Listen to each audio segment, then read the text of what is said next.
When I visited a bee farm up in northern Connecticut with my family friends, the beekeeper said he was cleaning out his hives. And I didn't know what that meant, but after visiting the farm, I realized that meant taking piles and piles of dead bees that didn't make it through winter and throwing them into the bushes. And growing up with the principles to value every life no matter how small, this struck a huge chord with me. So I went back to the science research program and told my research mentor, who's now my lifelong mentor, Ms. Romanti, that I want to create a device that helps save the bees from colony crop sorter. When I went into working with bees, I thought it was more of just a science research project, but while spending time with bees, I think I learned more about myself than bees themselves. They do this thing where even if there's one bee that's sick and has the possibility of infecting other honeybees in the hive, it will go and separate itself willingly and pretty much die because it doesn't have access to any of the resources within the hive, just for the betterment of the hive. And this concept of self-sacrifice for the betterment of a community was something that I think I didn't see much in our daily lives as humans, but I just realized that there's so much to learn from these little creatures.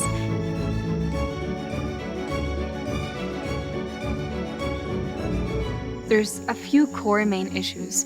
One is, for years people thought that the reason that honeybees were dying were because of pesticides.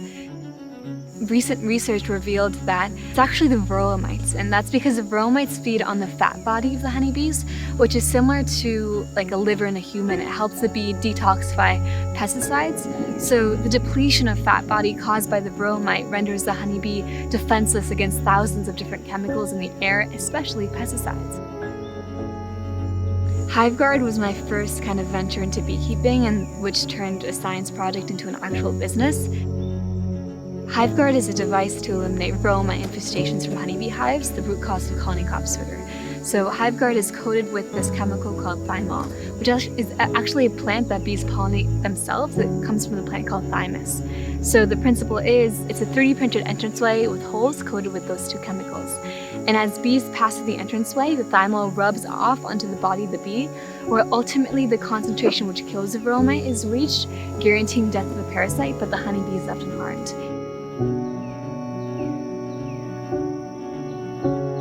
I think it's commonly said, but not really understood the depth of, that 1 out of every 3 bites of food we eat come from honeybees. And over 80% of wild plants are pollinated by bees.